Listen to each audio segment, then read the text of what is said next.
हमारा टॉपिक है Hardy Weinberg principal. ठीक है, तो जो फ्रीक्वेंसी ऑफ अकरेंस है अलील, जीन और लोकस की, ठीक, वो फिक्स्ड होती है और सेम रहती है थ्रू जनरेशंस। ठीक है, और हार्डे वेनबर्ग प्रिंसिपल को हम स्टेट करते हैं यूजिंग अलजेब्रा इक्वेशन।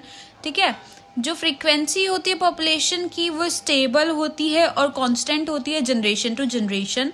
तो जो जीन पूल होता है, मतलब total gene and the allele in a population remain constant, इसको हम कहते हैं जेनेटिक इक्विलिब्रियम। ठीक है, sum total of all the allele frequency is 1। इनका टोटल जो सम होता है अलील फ्रीक्वेंसी का वो 1 होता है। ठीक है, ये डायग्राम है हमारे, ये देखो आप, जो ये फर्स्ट है ये स्टेबलाइजिंग का है। ठीक है, यहाँ पे मतलब स्टेबल है।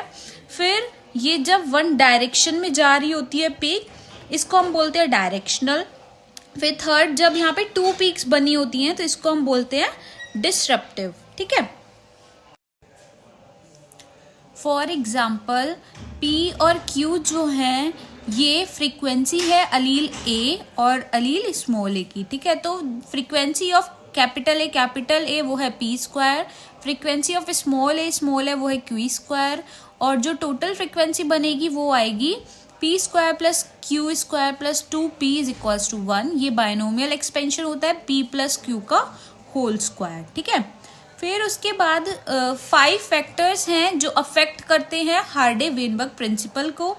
ठीक है, तो वो है जीन माइग्रेशन, इसको हम जीन फ्लो भी कहते हैं, genetic drift, mutation, genetic recombination, natural selection. ठीक है, when migration of a section of population to another place and population occurs, तो जो जीन फ्रीक्वेंसी है वो चेंज हो जाती है original as well as in the new population में। ठीक है, और अगर न्यू अलील्स या जीन ऐड होते हैं तो न्यू पॉपुलेशन जो है वो चेंज हो जाती है, मतलब जो ओल्ड पॉपुलेशन है वो लॉस्ट होकर न्यू पॉपुलेशन बन जाती है। ठीक है, फिर उसके बाद जो जीन फ्लो होता है और जीन माइग्रेशन होता है, अगर ये मल्टीपल टाइम्स हो तो ये जेनेटिक ड्रिफ्ट भी कहलाती है। ठीक है, तो the original drifted population becomes founder and effect is known as founder's effect. ठीक है, फिर उसके बाद एक वर्ड है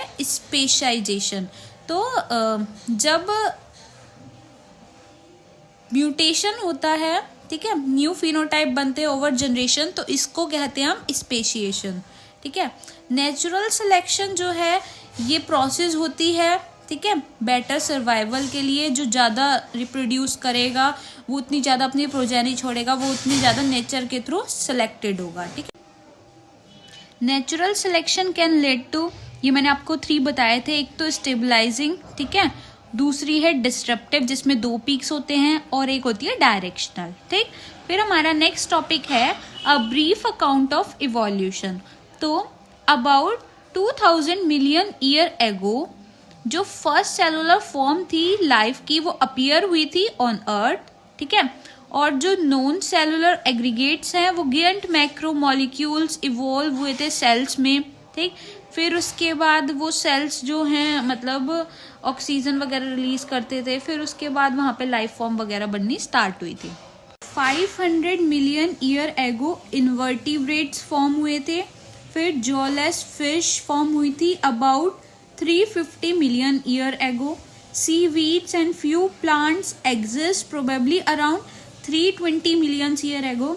जो फर्स्ट ऑर्गेनिज्म थे जो लैंड पर आए थे वो थे प्लांट्स। ठीक है, फिर उसके बाद फिश भी मतलब लैंड पे आ जाती थी पर वो वापस वाटर में चली जाती थी। ठीक है, तो इसलिए वो फुली लैंड पर नहीं आए थे, पर जो फुली लैंड पर आए थे वो थे प्लांट्स। ठीक है, और अबाउट 350 मिलियन ईयर एगो 1938 में एक फिश थी जो साउथ अमेरिका में आई थी, वो थी कोकिलियन।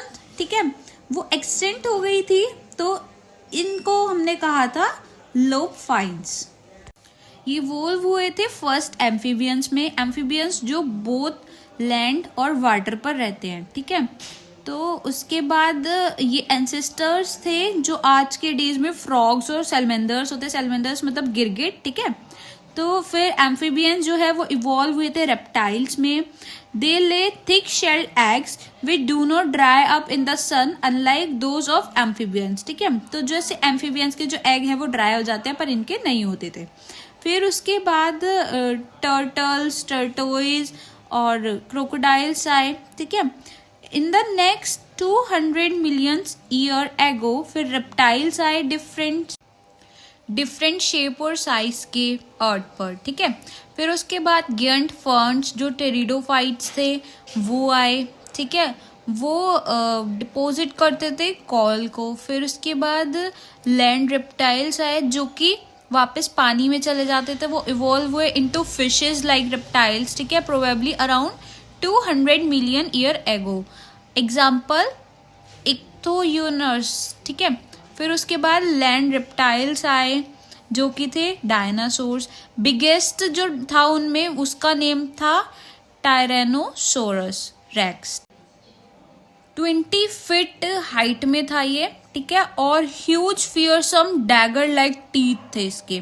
ठीक है, फिर अबाउट 65 मिलियन ईयर एगो जो डायनासोर था वो डिसअपियर हो गया था अर्थ से. ठीक, फिर उसके बाद सम से कुछ जने कहते हैं कि वो इवॉल्व हो गए थे बर्ड्स में. ठीक है, इसका अभी तक मतलब ट्रू रीजन पता नहीं चला कि वो डिसअपियर हो गए थे या फिर इवॉल्व हो गए थे.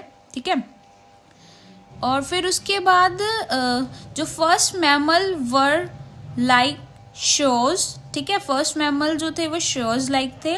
उसके बाद उनकी फॉसिल जो थी स्मॉल साइज की थी. Mammals were viviparous and protect their unborn young inside the mother's baby. ठीक है, फिर उसके बाद मैमल्स जो थे वो बहुत इंटेलिजेंट थे सेंसिंग में, अवॉइडिंग डेंजर के लिए. ठीक है, फिर उसके बाद हमारे साउथ अमेरिका में मैमल्स आए like horse, hippopotamus, bear, rabbit. ठीक, फिर उसके बाद आपका वेल्स आई, डॉल्फिन्स आई, सील काउ. ठीक है, फिर उसके बाद more successful story of the evolution of man आए. ठीक है, फिर हमारा नेक्स्ट टॉपिक है origin and evolution of man.